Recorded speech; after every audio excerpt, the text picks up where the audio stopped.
pouring champagne tank. Hey, hey, hey, hey. You still love me, then say, hey. Hey, hey, hey, hey. When I get my money right, you and me, we're going out all night. When I get my money right, when I get my stacks up, I'm gonna buy you all the finest stuff. When I get my stacks up, I'm pouring champagne tank. Hey, hey, hey, hey.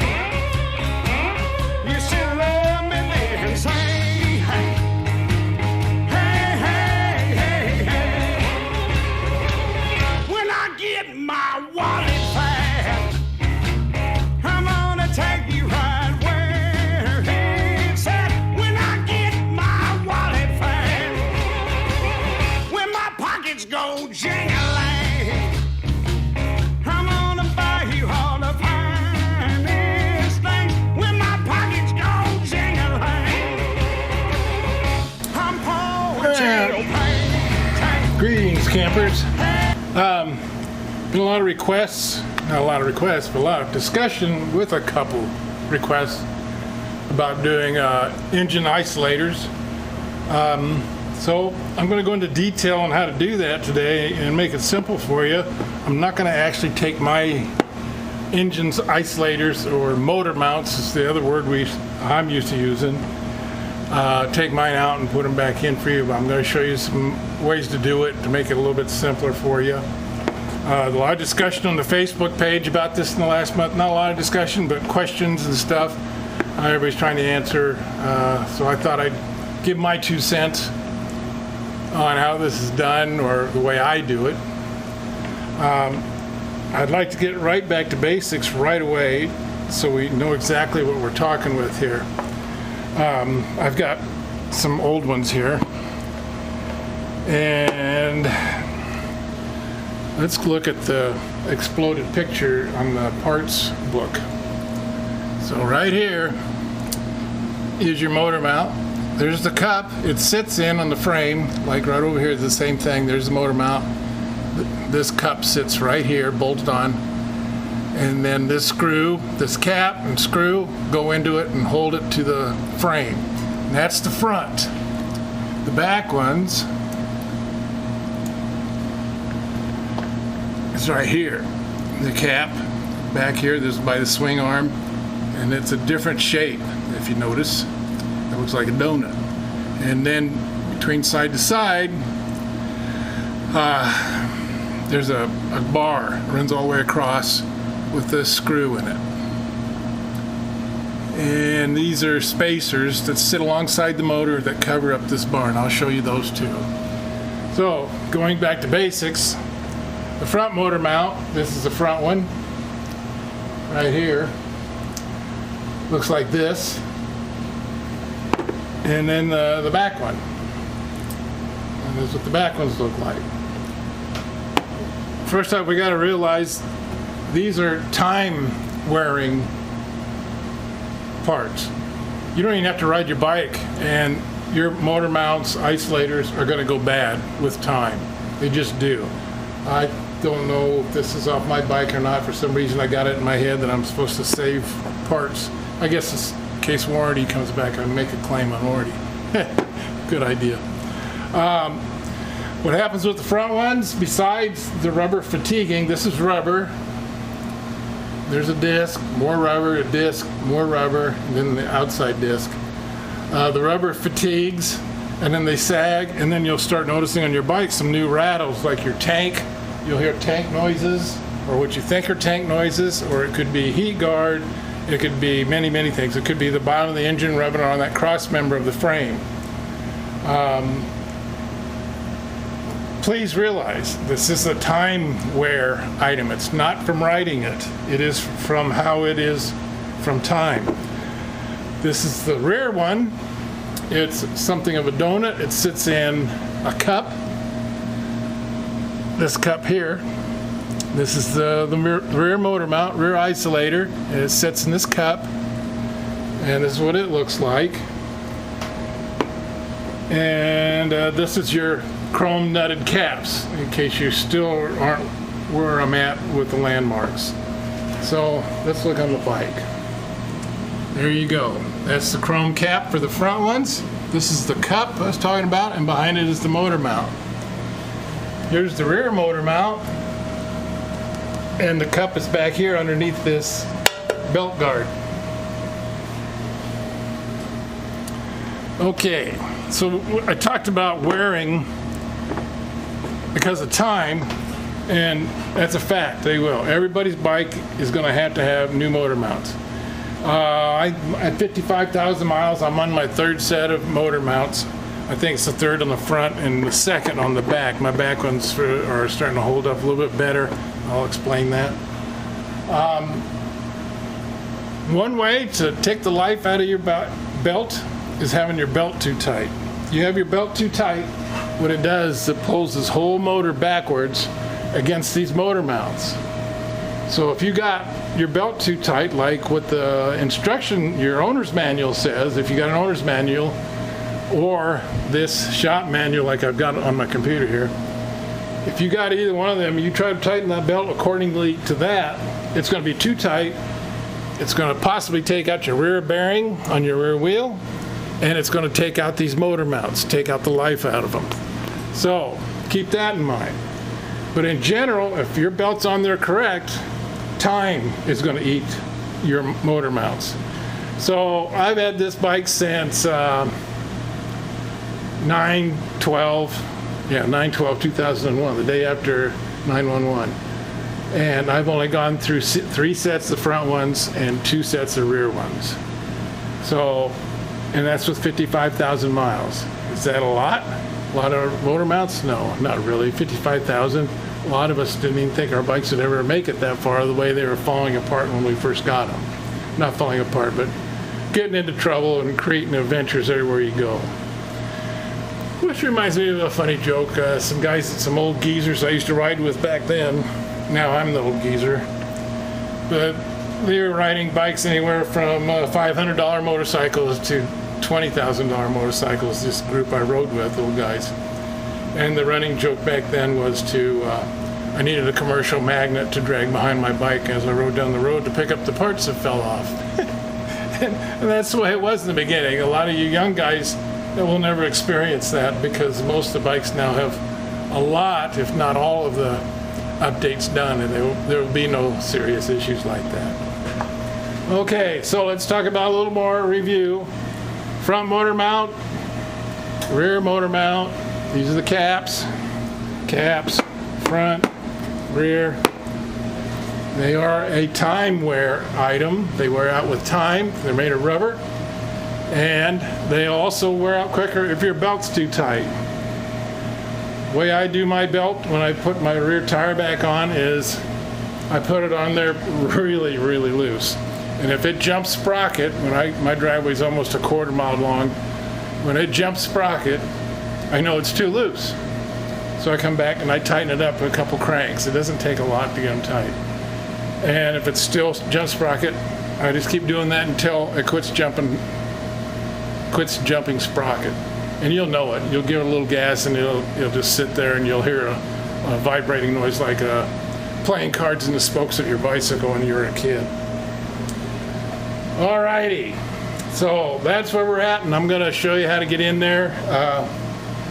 Going to show you some signs. Okay, are your motor mounts, isolators bad? And you don't know it. You're a new owner, or have never dinked around with that, or your mechanic didn't tell you, or whatever. Here's what you look for. Number one item that'll give you a clue you may be having trouble is right down here in the bottom, right there. You'll see rust, either from rain or washing it. You'll see rust there, and or you'll see rust here. That's going to tell you that you might be having an issue underneath there. There's times, though, I'm going to tell you, there's going to be times there's going to be rust under there and there is no issue. So keep that in mind. But that's one of the signs of possibilities. Another sign is this cap. Is this cap centered in this hole? Everything on installing these motor mounts, these isolators, machines it to the center. And mine look good and should. I just changed these out a year or two ago. They haven't been in there that long. Okay, so we'll go to the next step and show you what we're looking for next to see if your motor mounts are bad. I need you to understand, on looking at my bike, which is the example bike we're going to use today, with the front motor mount, front isolator, your choice of words. I'm just going to continue on the front motor mount. On the right side of my bike is a very busy place. I got a lot of things going on there, so mine is a little bit tough to do. I can get the cap off and stuff, but to actually replace it takes some really tiny fingers. All right, so we're going to take this off, and it's a 7/8. Both caps are 7/8. I'm going to take that off, and I'm going to show you what to look for underneath there. But of course, I pull my cap off and I'm seeing bad news. I can't believe what I'm looking at. Does anybody see anything funny in this circle? Yeah, that bolt is not in the center. If your motor mounts are good, this bolt will be in the center of this hole. Look at it sitting down low like that. I wonder why it's down already. I'm not sure. It looks like I'm going to have to get some new motor mounts. So, that's that. Now I'm going to show you something else here. Alright, see this ring? It was in here. More than likely, 99% chance, you will not have this ring. And I'll explain that. But it was sitting in there on the bottom. It took quite a bit to get out because it's machine fit to fit this hole. Here's the story. Jamie redeveloped the isolator mounting system to actually run a little more vibration throughout the frame instead of so much on our motor mounts. Our motor mounts. So what this does, it puts this on here, and then when you land your cap and you crank it all the way down, it's actually pushing against this.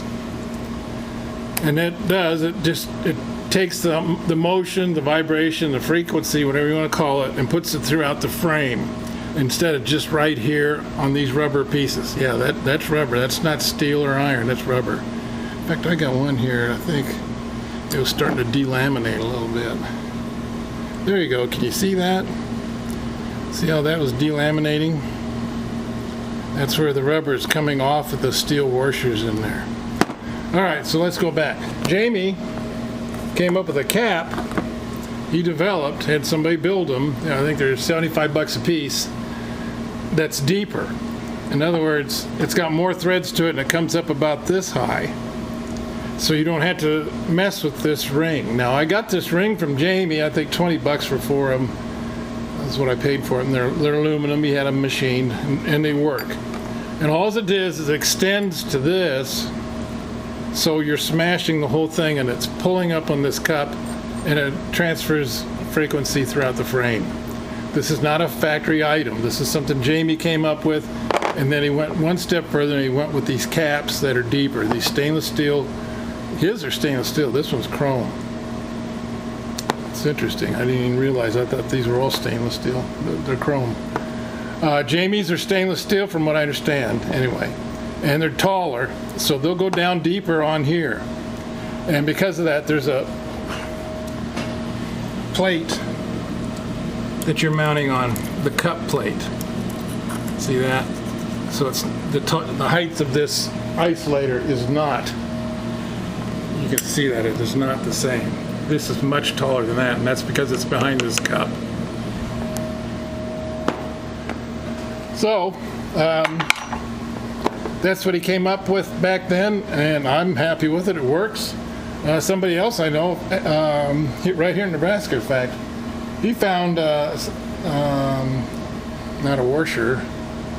It's like a key ring, but it's anyway. It's a spring-loaded key, spring-loaded ring that he found it's the same exact size.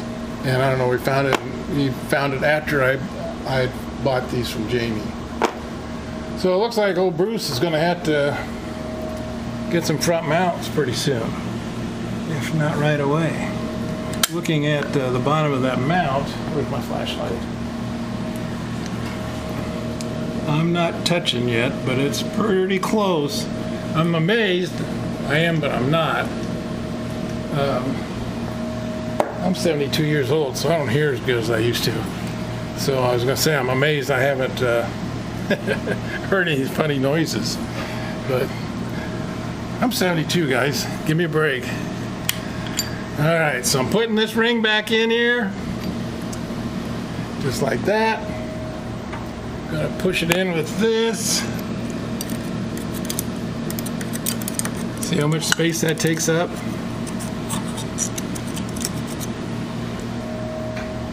I'm gonna put this nicer cap on. Leave this one off. This is when I was on my bike and some of the chrome's coming off, so I'll put this one on there. It's got chrome on it.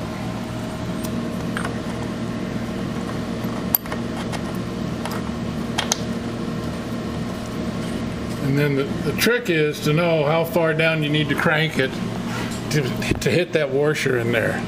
And it'd be the same deal with Jamie's stainless steel caps. You got to know how far you got to crank it down to hit the bottom of this cup. Now these are hot toppers that I bought, and they're over the bolts. But there's a bolt here and a bolt here for the cups.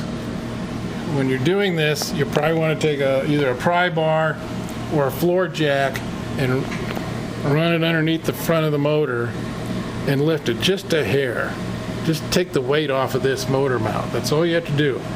And if you don't have that, take a pry bar or even a piece of wood and drive it in this crossbar. Take a piece of wood and drive it in there just enough to relieve that pressure. This crossbar right here. If you can do that. I have tried the floor jack trick, and being I'm rude and crude, I was more impressed with the pry bar with a rag. I had more luck with it, and it seemed better control, but you know, do what you want, and I guarantee you there's people doing this different ways of their own anyway. All right, let me tighten this puppy down. I gotta get it down onto that washer. All right. So once again, on the rear one, there is also one of those washers Jamie made. That's it right here.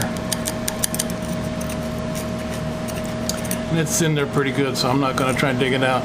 Notice how much threads there is. So you want to make sure your cap comes down on that.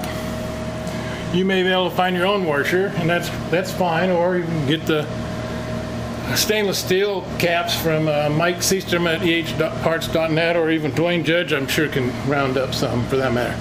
Now let's look at my rear motor mount isolator on the back, see if it's sagging. And take a look there. It looks really good. And that's because there's not as much strain on the back for some reason. I don't know what it is. Plus, I think this rear isolator is beefier. It's heavier made, and it's not depending on vulcanizing rubber to steel like this is. So it's just going to lose its memory and collapse on one side. Now, I'm fooling around with this in my hand. This is a bad one, believe it or not. You really can't see it. You can't tell that it's bad. But right here, I can feel it with my fingers. There's a bulge in this. Right here. And that must have been the bottom, and it must have come down that shaft that way. What's interesting, if you want to get some life through it, if it's worth it to you, it ain't worth it to me, is you could take this all apart and get this motor mount out of that cup and roll it around 180 degrees and start over on the other side. But in my book, if you're going to go that distance to get it out of there, why not just replace it? Okay, we'll put that back on, and I'm going to show you something else. I can't see it. Here's your cup. This is what that round rubber tube looking thing sits in. This has to come out. To get this out, on this side, you have to take your belt guard off and then there's going to be 2 spacers. Let's go to the other side and I'll show you one of the 2. There's 1 spacer on this side and there's 1 spacer on the other side. This spacer right here.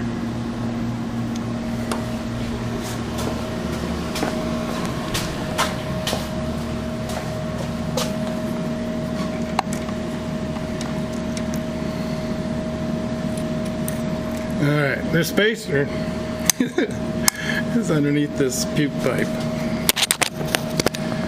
Lucky me. So here's the cup. The isolator sits in here. Here's the cap. And right back here is a spacer. And if I was you, if you're going to thinking on doing this on your own, you're going to want to squirt some Croil or some kind of metal, or not metal, but rust eater, soaker type material, whatever. I use Croil. I have very good luck with Croil. And put that in there. All right, well, I'll show you the next step, and we'll even enact it a little bit so you got an idea. All right, our next step is we're going to get these Allen heads loosened up.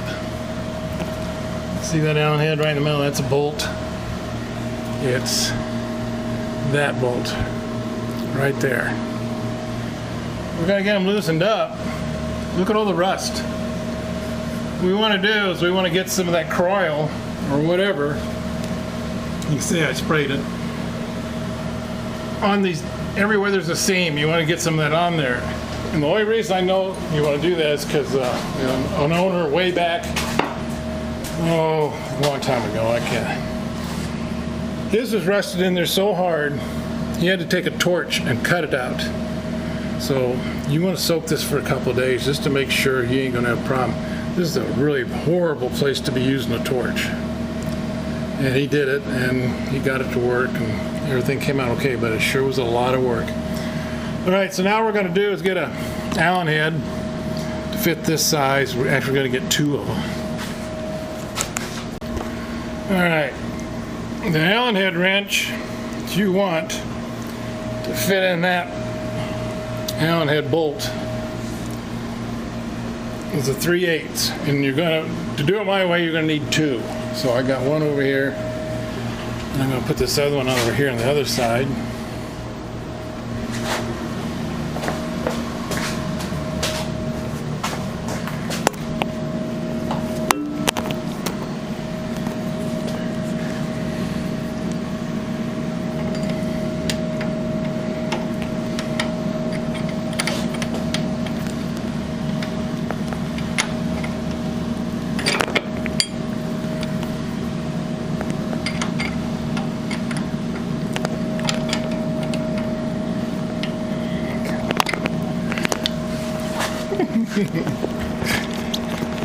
And then the dark over here, can't see. There we go. Alright, if you notice, I laid a rag on my primary, and this is there. Reason being, I got it on the stand and I can't reach across the seat to get to the other one. So I'm going to work on that side, and it's going to land on this rag, and this rag is preventing cracking my chrome or anything else. Shouldn't be that hard to turn anyway. And I'll get a bump.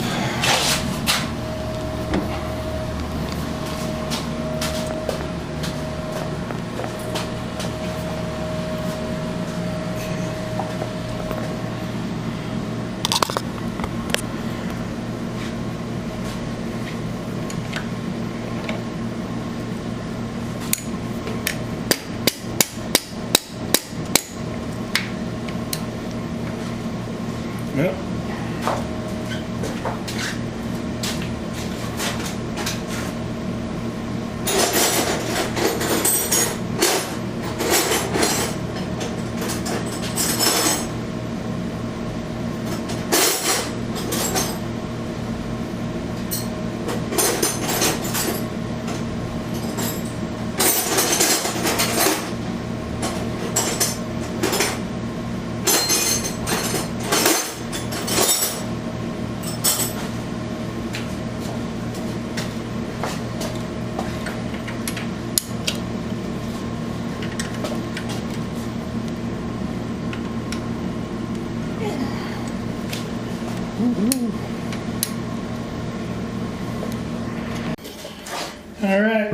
Remember me showing you a rust?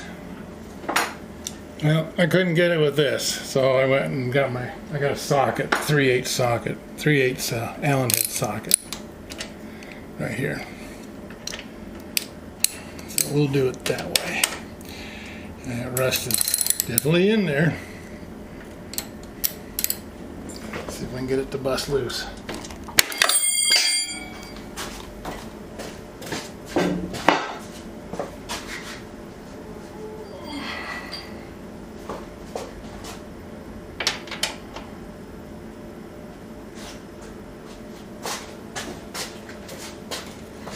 And you heard it. Now,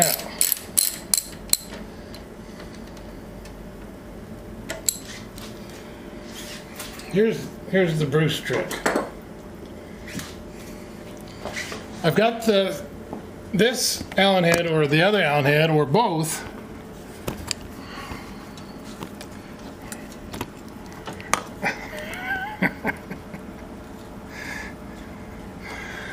loose, probably a 1/4 inch loose running in the threads. To me, after that incident, the New Mexico bike I was working on, that's all the further you really want to go. You just want to get it loose at this point.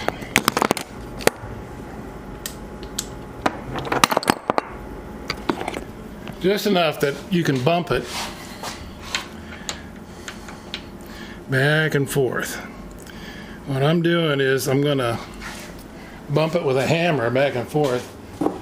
And you can use a drift if you got one the same size as that shaft, but do you see the shaft? So do you know what size it is? No. You could take the bolt all the way out, and true, and then you could find out how big it is and use a drift. I don't have a drift that size. I know I don't. So what we're going to do is we're taking the Allen head bolt out a ways, both sides, it doesn't matter, one side or the other. It's probably out 4 or 5 runs on the threads, and I'm going to tap it this way, and I'm going to tap it this way, and I'm going to tap it that way, back and forth, back and forth. I'm trying to break that rust up that I sprayed with Croil.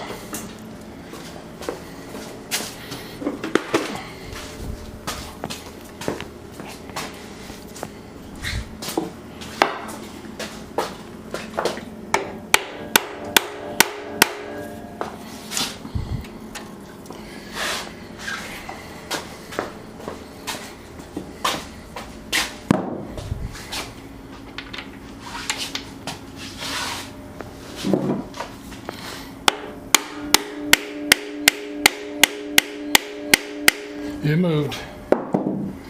This is the loose one on this side.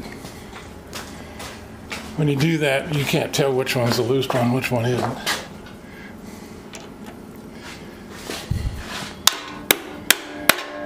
See it go back in there? You're going to do this a lot. I would suggest at least 4 times. I'm doing it twice just for examples. And what are we doing? We're loosening up the surfaces on that shaft so the Croil or whatever you got sprayed on there gets a chance.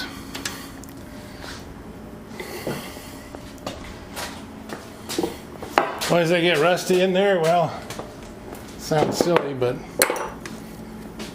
we ride our bikes in the rain and we wash our bikes. See, we got a little bit of rust coming down here on this ledge. See, that's rust coming out of that hole.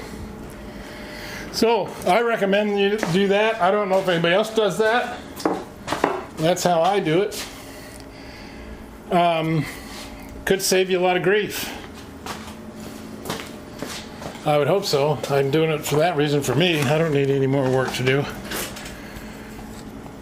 Okay, so once you got where you're pretty confident that this bolt is pretty loose in there, take the bolt out all the way, then find yourself a drift the same size as that shaft, and just start tapping all the way through. In the meantime, before shit, I better say something now. You want a floor jack underneath there, or You can wedge some wood in here between the frame and the motor, or a pry bar with a rag, and do it on both sides just to take the pressure off of this here. Once that rod's all the way out,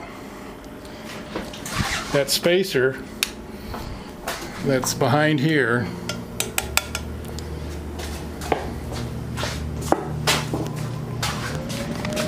and is actually this here behind this puke pipe, they'll just fall out. They just fall on the ground. So you might get lucky if you don't move the bike around too much with the jack or your pry bar or whatever. It may stay.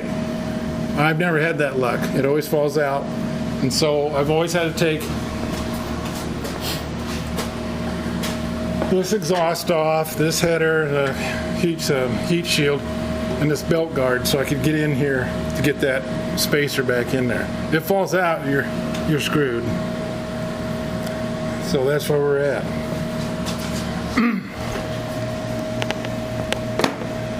And that's all the farther I'm going to go. Once that spacer is out, this spacer, this piece right here, it comes in from the back. It necks in. Can't see without a light. You can see that shoulder right there. That's the cup. And it'll go that way and come out. Once that, there's no way that spacer's gonna sit there. You gotta get these cups out, and to do that, you gotta go that way. So the spacer's gotta come out. And then this will come out, and then you'll just take a drift or whatever and punch that motor mount out of this cup. Now, I can't see it here. Oh, I can feel it though. Oh, I can show you. The cup only goes in one way. So this this is a front motor mount, so it doesn't matter. But let's pretend this is the cup, just for a second, to make me happy. Well, I can even show you on the print after I describe this. Let's say this is a cup, and this is sitting inside the cup. It's not for real, but let's pretend. And this is the shoulder we see behind the frame. See this notch? You've got to make sure that this notch goes right back exactly where it came off of, and it's on the bottom. On the bottom of that hole, there's a blurb or a blob of steel that fits in this notch. You'll see it when you pull that cup out. You'll see that notch in the cup. It's got to go back that way. If you don't, you're going to have a heck of a time getting it back together, and then if you do, it's probably going to make an extra squeak. And here I can show you, just barely in the picture, right here in this picture, you can see a jagged edge. That's that notch I'm talking about. When you get your motor mount out of the cup and you got the new one in, you're starting to put stuff back before you got the spacers in there. Remember the spacer, there's your shaft. Make sure that cup's sitting on the bottom. Now, the easy way to do this is probably do one side at a time and then run the rod through. I think that's possible. Yeah, you can put your isolator inside the cup, put the cup against the frame rail right here. See how this line goes? Goes right to there. Set that in there, hold that up there, and then have yourself or somebody run that rod through all the way so it comes through here. That's what this lands on.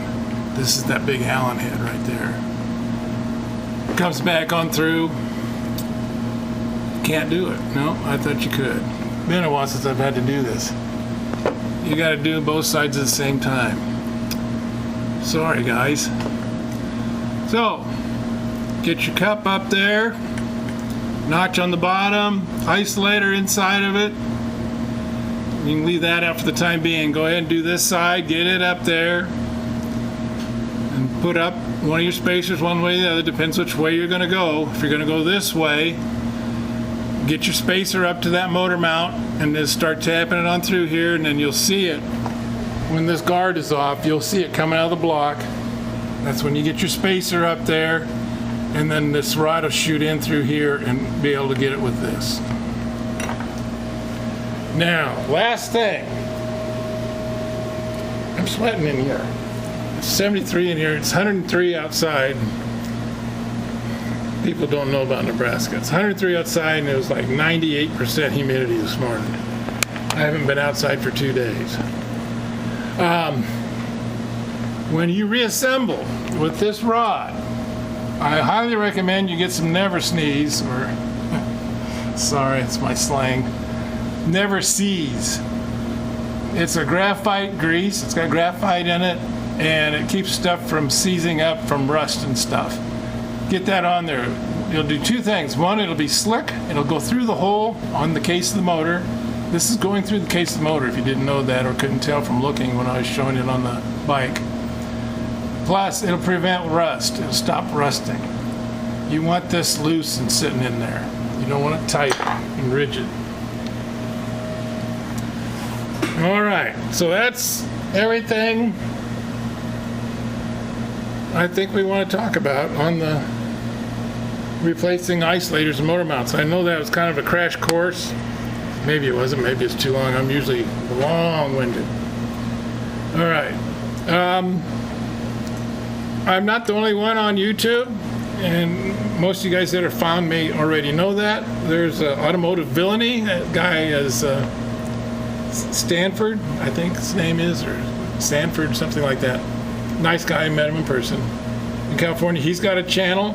He doesn't strictly deal with Excelsior Hendersons, nor do I. I do a lot of Excelsior Henderson stuff, but it's not strictly that. I'm a Rusty Ford guy too. In Arizona is Mike DeGrude, and his channel is Two Cool Wheels. And now we got a new guy, Benjamin Cobb, and it's Super X400 or X400. He's kind of new to the game, and so to X World, and so he's really given real life experiences of what it's like to be a brand new owner and learning about his motorcycles. He's got 3 now. He just picked up another one. Every one of those guys are great guys and be more than happy to help you out. I'll help you out. Right now, currently, I'm helping 3 different guys in 3 different states, and I have no complaints about it. It's fun. I get a kick out of it. Sometimes it gets challenging trying to help somebody via email or the telephone or videos or texting and stuff. It does get challenging.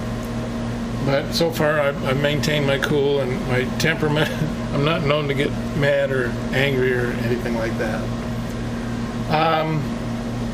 Just as a quickie here, since we're pretty much done, I'll show you around my shop a little bit, if I haven't before.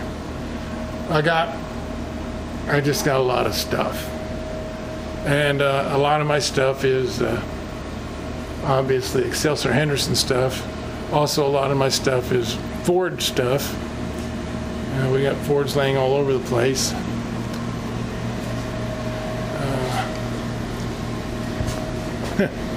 Excelsior Henderson stuff, more Excelsior Henderson stuff. My air conditioner's going because, like I said, it's 103 outside. My wife came out here and yelled at me already because she didn't want to be paying for the air conditioning bill at 103 degrees outside. If you guys got any questions, need any help or anything, feel free to contact me. I'm just going to reassemble what I took off. That's a little deeper I'm going to go. I'm sorry if that disappoints you. It's actually pretty self-explanatory beyond that. That's it. Good luck to all of you, and welcome to the Excelsior Henderson world. It's a pretty good little community. We all get along really pretty well and do a lot of things. Our event this fall is going to be in Wisconsin Dells, and I'll be there. See y'all. Thanks. You still love me, then say, hey, hey, hey, hey.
windshield pane.